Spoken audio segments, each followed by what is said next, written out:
नमस्कार दोस्तों। साल 2025 के नवंबर माह में पड़ने वाले पहले प्रदोष व्रत पर संपूर्ण जानकारी आपको इस वीडियो में मिलेगी, इसलिए इस वीडियो में आप अंत तक बने रहिएगा। प्रदोष व्रत की तिथि क्या है, शुभ मुहूर्त क्या है, महत्व क्या है, साथ ही इससे जुड़ी पौराणिक कथा क्या है। तो आइए वीडियो को शुरू करते हैं, लेकिन इससे पहले अगर आप मेरे चैनल पर नए हैं तो मेरे चैनल को सब्सक्राइब जरूर करें, ताकि इसी तरह के व्रत और त्योहारों से संबंधित तिथि की सही और सटीक जानकारी समय समय पर आपको मिलती रहे। तो चलिए वीडियो को शुरू करते हैं। हिंदू धर्म में त्रयोदशी तिथि का बहुत ही विशेष महत्व है। इस दिन भगवान शिव और माता पार्वती की पूजा करने से जीवन में शांति, सुख और समृद्धि आती है। शास्त्रों के अनुसार इस दिन शिव पार्वती की आराधना करने से सभी प्रकार के रोग, दोष और कष्ट दूर हो जाते हैं। यह दिन भक्तों के लिए आध्यात्मिक उत्थान और मनोकामना पूर्ति का दिन माना जाता है। जब त्रयोदशी तिथि सोमवार के दिन पड़ती है, तब इसे सोम प्रदोष व्रत कहा जाता है। यह व्रत भगवान शिव की कृपा प्राप्त करने का एक माध्यम है। नवंबर माह का पहला प्रदोष व्रत 3 नवंबर दिन सोमवार को पड़ रहा है। इस दिन विधि विधान से पूजा और व्रत रखने से भगवान शिव प्रसन्न होते हैं और जीवन में आने वाले सभी बाधाओं को दूर करते हैं, साथ ही मनोकामना भी पूरी करते हैं। आइए सबसे पहले जानते हैं कि इसकी तिथि और मुहूर्त क्या है।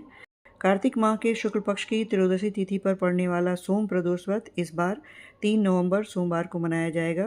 त्रयोदशी तिथि 3 नवंबर को सुबह 5:07 से शुरू होकर 4 नवंबर को सुबह 2:05 पर समाप्त होगा।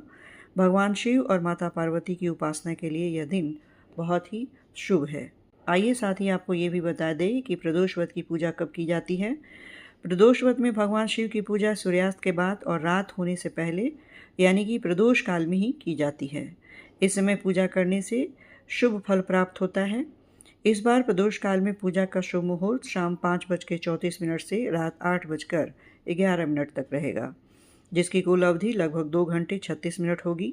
प्रदोष व्रत की पूजा विधि भी आप जान लें। सुबह जल्दी उठें और स्नान कर स्वच्छ साफ वस्त्र धारण करें। ओम नमः शिवाय मंत्र का जाप करते हुए व्रत का संकल्प लें। शाम के समय पुनः स्नान करें और पूजन स्थल को शुद्ध करें। भगवान शिव और माता पार्वती की मूर्ति या शिवलिंग को पूजा स्थान पर स्थापित करें। गंगा जल, दूध, दही, शहद, घी और गन्ने के रस से शिवलिंग का रुद्राभिषेक करें।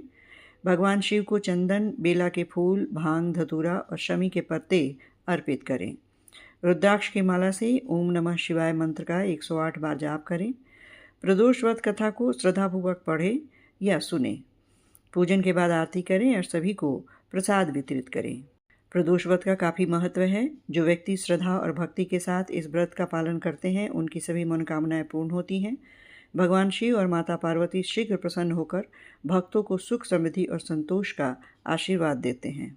आइए पूरी भक्ति भाव से महादेव के श्री चरणों में नमन करते हुए सोम प्रदोष व्रत की कथा सुने। बहुत समय पहले की बात है। एक नगर में एक निर्धन ब्राह्मणी अपने पुत्र के साथ रहती थी। उसके पति का निधन हो चुका था और अब उसका संसार में केवल उसका एक बेटा था। उसके पास कोई आर्थिक साधन नहीं था, ना कोई सहारा। ऐसे में रोज़ सुबह अपने बेटे के साथ भिक्षा मांगने निकल जाती थी और जो थोड़ा बहुत अन्न मिलता उसी से दोनों का गुजारा चलता था। एक दिन जब ब्राह्मणी रोज की तरह भीख मांगकर लौट रही थी, तो उसने रास्ते में एक युवक को देखा जो बुरी तरह से घायल था और दर्द में कराह रहा था। ब्राह्मणी के दिल में दया उमड़ पड़ी। वह युवक की पीड़ा से द्रवित हो उठी और उसे लेकर घर आई। उसने न केवल उसका उपचार किया, बल्कि बेटे जैसा स्नेह भी दिया। कुछ दिनों बाद जब वह युवक स्वस्थ हुआ, तब उसने ब्राह्मणी को अपना परिचय दिया। वह कोई साधारण युवक नहीं था, बल्कि विदर्भ राज का राजकुमार था। उसके राज्य पर दुश्मनों ने आक्रमण कर दिया। उसके पिता को बंदी बना लिया गया था और वह स्वयं जान बचाकर भाग निकला था।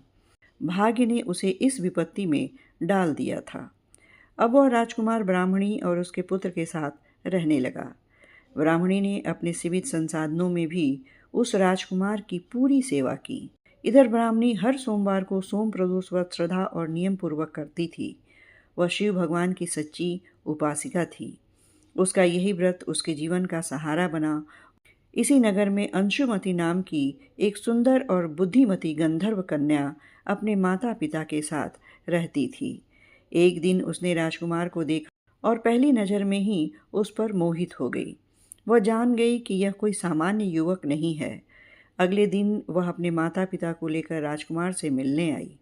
उसके माता-पिता भी राजकुमार की गरिमा और आचरण से बहुत प्रभावित हुए। रात को अंशुमति के माता-पिता को शिव भगवान ने स्वप्न में दर्शन दिए और आदेश दिया कि इस राजकुमार का विवाह उनकी पुत्री अंशुमति से कर दिया जाए। अगले ही दिन उन्होंने श्रद्धापूर्वक शिव का पूजन कर दोनों का विवाह कर दिया।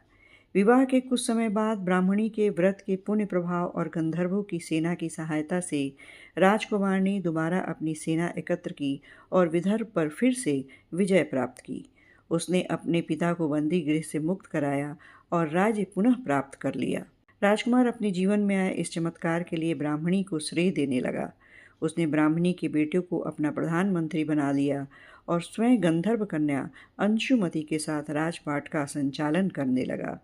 उस दिन से लेकर जीवन भर वह हर सोमवार को सोम प्रदोष व्रत करता रहा। ब्राह्मणी के व्रत के पुण्य से न केवल उसका जीवन सुधरा, बल्कि राजकुमार का खोया हुआ भाग्य भी वापस मिला। इस कथा से यही मालूम पड़ता है कि यदि श्रद्धा और भक्ति से भगवान शिव की उपासना की जाए तो जीवन की सबसे कठिन परिस्थितियां भी सरल हो जाती है। ये थी नवंबर 2025 में पड़ने वाली पहली प्रदोष व्रत पर विस्तृत जानकारी। वीडियो अच्छी लगी हो तो इसे लाइक और शेयर जरूर करें। अब मुझे आज्ञा दें।